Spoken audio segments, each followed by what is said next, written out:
আসসালামু আলাইকুম রহমতুল্লাহ বরকাত। আমি আপনাদের ভাই ইলিয়াস আহমেদ। আশা করি আল্লাহর অশেষ রহমতে আপনারা সবাই ভালো আছেন। সবাইকে স্বাগতম জানাচ্ছি বাইতুল হিকমা ইনস্টিটিউট কর্তৃক আয়োজিত সহি শুদ্ধ কোরআন শিক্ষা কোর্সের সপ্তম ক্লাসে। আজকের ক্লাসে আমরা খুবই সিম্পল একটি পড়া পড়ব।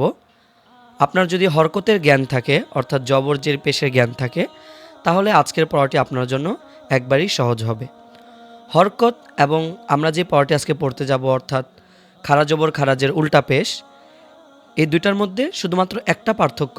সে পার্থক্যটা হচ্ছে হরকতের যে জবর জের পেশ রয়েছে সেগুলোর মধ্যে একালিফ টেনে পড়তে হয় না, কিন্তু আজকে যে স্টার্নিং জের স্টার্নিং পেশ বা আমরা বাংলাতে যেটা বলি খারা জবর খারাজের উল্টা পেশ, এগুলোকে শুধুমাত্র একালিফ টেনে পড়তে হবে। এটাই হচ্ছে হরকত এবং খারা জবর খারাজের উল্টা পেশের পার্থক্য। তাহলে চলুন আমরা স্ক্রিনে চলে যাই। ইনশাআল্লাহ আমরা প্র্যাকটিক্যালি দেখলে আমাদের জন্য আরও অনেক বেশি সহজ হবে। চলুন, আলহামদুলিল্লাহ আমরা স্ক্রিনে চলে আসলাম। তো আমরা দেখতে পাচ্ছি খারা জবর খারাজের উল্টা পেশের পড়াটা আমাদের স্ক্রিনে। তো প্রথমে আমরা জেনে নিব যে খারা জবর খারাজের উল্টা পেশ কোনটি বা কাকে কাকে বলে। তো আমাদের মনে রাখতে হবে যে উপরে যেই আমরা ছোট আলিফের মতো দেখতে পাচ্ছি সেটাকে বলা হয় খারা জবর। আমরা জবর যেভাবে পড়েছিলাম হরকতের মধ্যে, এটাও একটা জবর, কিন্তু এটা হচ্ছে খাড়া। আপনি দেখেন জবর কিভাবে লেখা হয়, এভাবে লেখা হয়, কিন্তু এটাকে এভাবে লেখা হয়েছে, অর্থাৎ আলিফের মতো করে। এটাকে আলিফে সগিরাও বলে, কিন্তু আমরা এটাকে খাড়া জবর বলবো এখন। তো এটা হচ্ছে খাড়া জবর। আর নিচে যেটা জেরের মতো, আমরা জানি যে জের নিচে থাকে, তো ওই খাড়া জবরটাও নিচে চলে গেছে, তো তখন এটাকে বলা হয় খাড়া জের। আর উপরে যেই মাথা বাঁকা করে লেখা আছে এটাকে উল্টা পেশ বলে, অথবা আপনি জাস্ট খারাপ পেশ বলতে পারেন, আপনার ইচ্ছা। তো আমরা জানলাম উপরে যেটা সেটা হচ্ছে খাড়া জবর, আর নিচে যেটা ছোট আলিফের মতো সেটা হচ্ছে খাড়া জের, আর উপরে যে পেশটা উল্টা করে লেখা এটাকে বলা হয় উল্টা পেশ। তো এভাবে হরকতের যে জবর জের পেশ রয়েছে সেগুলোর মধ্যে আর এগুলোর মধ্যে একটা পার্থক্য, সেটা হচ্ছে এই খারা জবর খারাজের উল্টা পেশ এগুলা একালিফ টেনে পড়তে হবে। যেমন চলুন আমরা পড়ি, আউযু বিল্লাহি মিনাশ শাইতানির রাজীম, বিসমিল্লাহির রহমানির রহিম। আমরা প্রথমে হরফটা দিকে লক্ষ্য করব। হরফটা কি? হরফটা হচ্ছে বা। তো আমরা জানি যে বায়ের উপরে যদি জবর আসে, এভাবে আমরা হরকতের মধ্যে যে জবর পড়েছি, বা জবর বা, বা জবর বা, তাড়াতাড়ি করে পড়তে হবে। আর এখানে যেহেতু খাড়া জবর আসছে বায়ের উপরে, তো এই জন্য আমরা বলবো বা খাড়া জবর বা, একালিফ বা এক সেকেন্ড টান হবে, বা খাড়া জবর বা। বুঝতে পেরেছেন আশা করি। আর এভাবে বা নর্মাল জবর বা, বা টান হবে না। আচ্ছা, এরপর দেখেন বায়ের নিচে খাড়া জের আছে, তো এভাবে নর্মাল জের আসলে বা জের বি, বা জের বি। কিন্তু যেহেতু এখানে খাড়া জের আছে সেহেতু এটাকে বা খাড়া জের বি, একালিফ টেনে পড়তে হবে, একালিফ টেনে পড়তে হবে। হ্যাঁ, বা খাড়া জের বি, মাশাআল্লাহ। এরপর রয়েছে পেশ। আলাদা আলাদা লিখে নাই হরকতের মতো, একটার মধ্যেই সবগুলো দিয়ে দিয়েছে যাতে করে অল্প জায়গায় সবগুলো হরফ লেখা যায়। তাহলে আমরা বা পেশ, এভাবে নর্মাল পেশ হরকতের পেশ আমরা কি পড়েছিলাম? বা পেশ বু, বা পেশ বু, ওখানে কোনো টান ছিল না।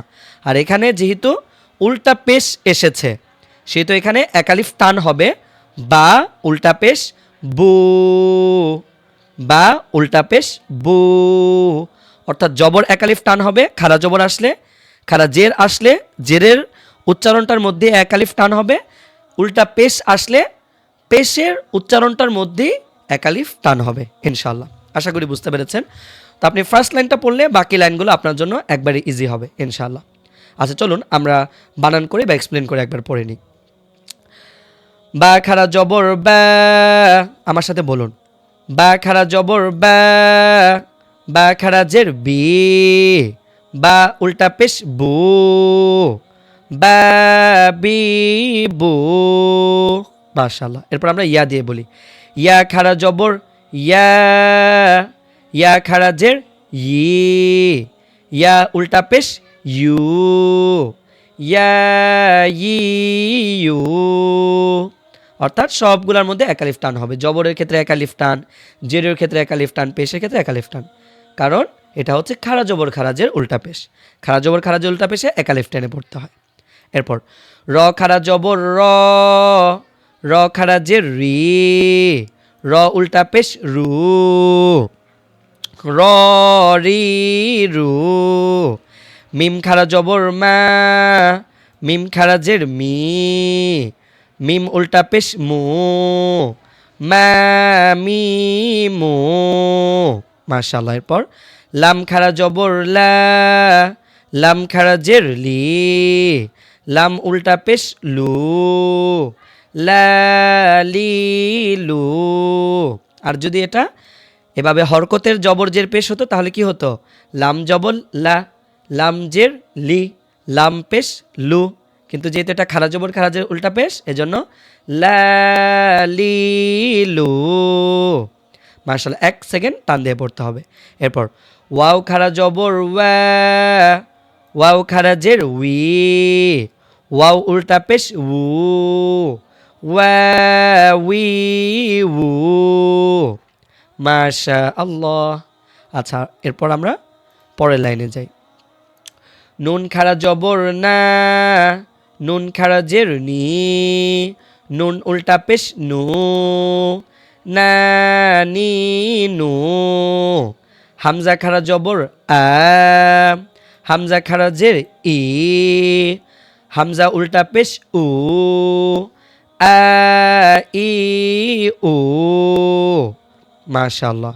এরপর হা খাড়া জবর হা, হা খাড়া জের হি, হা উল্টা পেশ হু, হা, হি, হু। এরপর আইন খাড়া জবর আ, আইন খাড়া জের ই, আইন উল্টা পেশ উ, আ, ই, উ। গইন খাড়া জবর গ, গইন খাড়া জের গি, গইন উল্টা পেশ গু, গ, গি, গু। হা খাড়া জবর হা, হা খাড়া জের হি, হা উল্টা পেশ হু, হা, হি, হু। এভাবে প্রতিটি লেটারের ক্ষেত্রে একালিফ টান হবে যখন আমরা খাড়া জবর খারাজের উল্টা পেশ দেখব। চলো আমরা প্রতিটি লেটারই পড়ি। খ খাড়া জবর খ, খ খারাজের খি, খ উল্টা পেশ খু, খ, খি, খু। তা খাড়া জবর তা, তা খারাজের তি, তা উল্টা পেশ তু, তা, তি, তু। সা খাড়া জবর সা, সা খারাজের সি, সা উল্টা পেশ সু, সা, সি, সু। জিম খাড়া জবর যা, জিম খাড়া জের জি, জিম উল্টা পেশ জু, যা, জি, জু।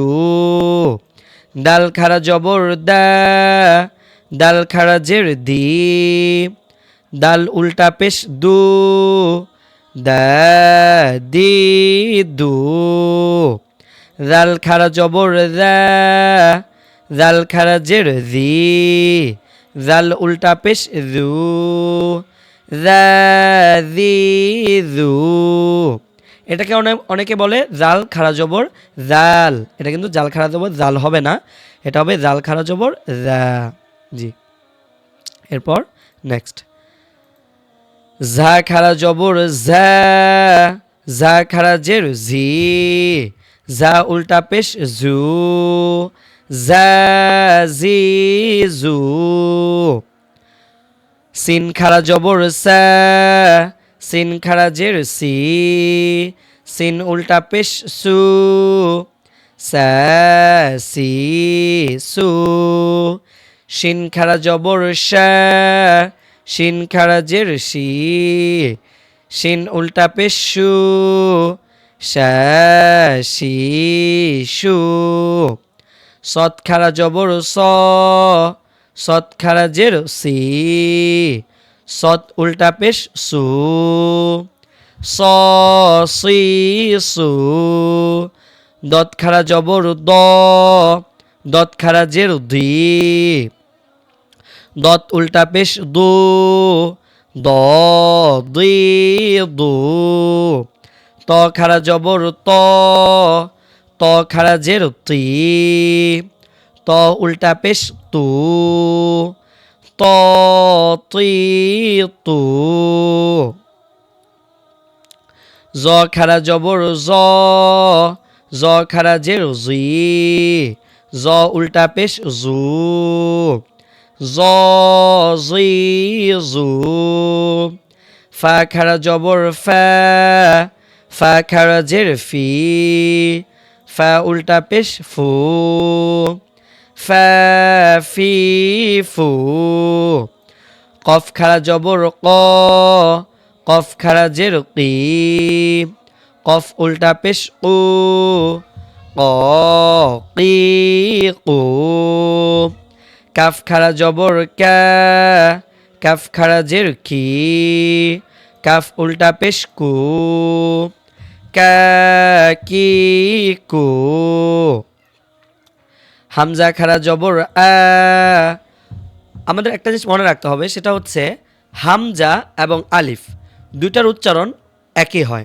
এজন্য অনেকে বলে যখন আলিফের উপর জবর জের পেশ থাকবে সেটাকে হামজা বলে। তো আমরা আলিফকে আর হামজা বলার প্রয়োজন নেই, আমরা আলিফকে আলিফই বলবো, কিন্তু আলিফের উচ্চারণটা হামজার মতো হবে, হ্যাঁ, অথবা হামজার উচ্চারণটা আলিফের মতো হবে হলকের শুরু হতে। জি, তাহলে বলুন হামজা অথবা আলিফ খারা জবর আ, আলিফ খারা জের ই, আলিফ উল্টা পেশ উ, আ ই উ, হা খারা জবর হা, হা খারা জের হি, হা উল্টা পেশ হু, হা হি হু, ওয়াও খারা জবর ওয়া, ওয়াও খারা জের উই, ওয়াও উল্টা পেশ উ, ওয়া উই উ, হা খারা জবর হা, হা খারা জের হি, হা উল্টা পেশ হু, হা হি হু, হামজা খারা জবর আ, হামজা খারা জের ই, হামজা উল্টা পেশ উ, আ ই উ। আলহামদুলিল্লাহ। তাহলে আমরা একবার বানান করে পড়লাম, এখন আমরা বানান ছাড়া রিডিং করে একবার পড়বো, হ্যাঁ ইনশাআল্লাহ। চলুন, আপনি বানানটা পড়লে রিডিংটা আপনার জন্য একবারই সহজ। তো প্রাথমিকভাবে হয়তো আপনার কাছে একটু কঠিন মনে হতে পারে, প্রাথমিকভাবে আপনি সরাসরি আমরা যেভাবে রিডিং করে পড়ি সেভাবে হয়তো আপনি নাও পড়তে পারতে পারেন, কিন্তু আপনাকে ট্রাই করতে হবে। ট্রাই করলে ইনশাআল্লাহ আস্তে আস্তে এটা ঠিক হয়ে যাবে এবং আপনি সুন্দর করেই পড়তে পারবেন। জি, প্রথমে আপনাকে কিন্তু বানানটা ঠিকভাবে পড়তে হবে। বানানটা না না ভালোভাবে শিখে যদি আপনি সরাসরি রিডিংটা প্র্যাকটিস করেন সেটা আপনার জন্য বেশি একটা ফলদায়ক হবে না, বরং আপনাকে বানানটা যত ভালো সম্ভব আপনি পড়ে ফেলুন, শিখে ফেলুন। এরপর রিডিংটার মধ্যে যদি উইকনেস থাকে আপনি কোরআনে গেলেও সেই সেম পড়াগুলো পড়বেন, রিডিংটা আপনি কোরআনে গেলেও ঠিক করতে পারবেন, কিন্তু বানানটা এখান থেকেই ঠিক করতে হবে। আল্লাহ আমাদের জন্য সহজ করুক ইনশাআল্লাহ। বিসমিল্লাহির রহমানির রহিম। বাবিবু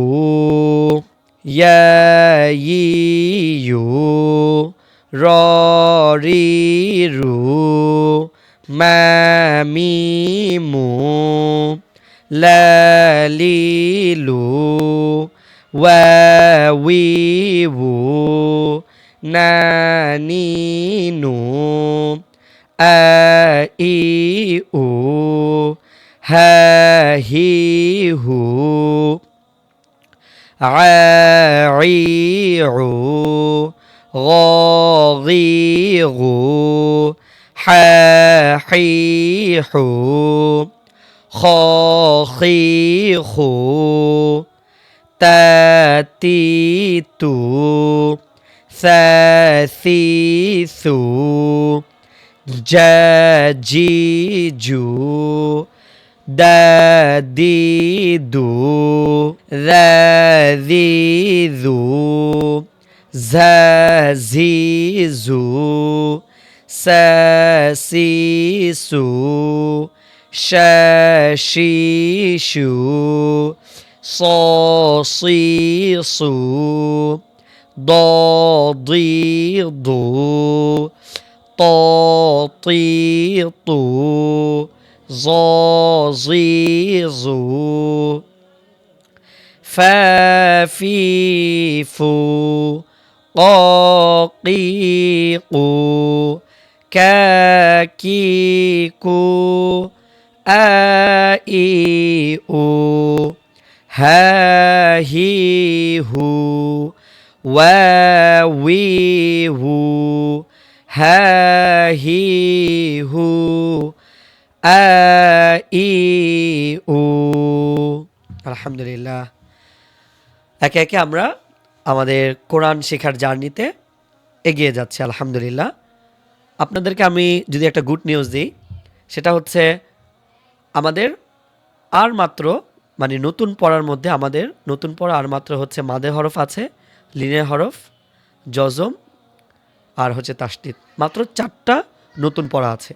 এই 4টা নিউ পড়া পড়ার পর আলহামদুলিল্লাহ এরপর আমাদের কিছু আর এক্সারসাইজ লেসনের মতো থাকবে, অর্থাৎ এই যে আমরা যা শিখলাম সেগুলো আমরা যেন বানান করে পড়তে পারি, অর্থাৎ আমরা তখন প্রিপারেশন নেব কোরআনে যাওয়ার জন্য।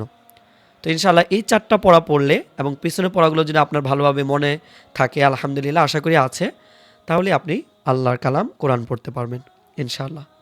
আল্লাহ তাআলা আমাদেরকে কোরআনুল কারীম শিখার এবং শেখানোর তৌফিক দান করুক।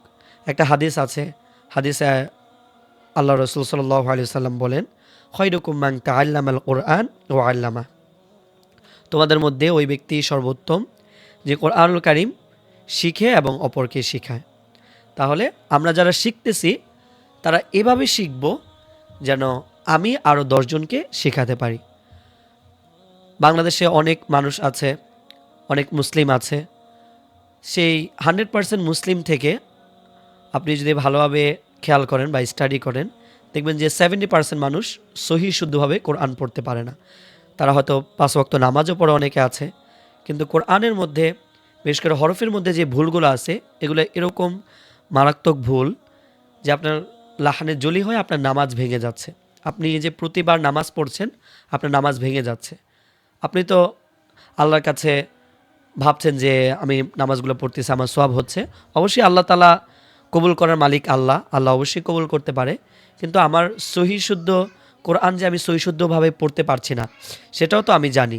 তাহলে সেটা আমি কেন ঠিক করতেছি না?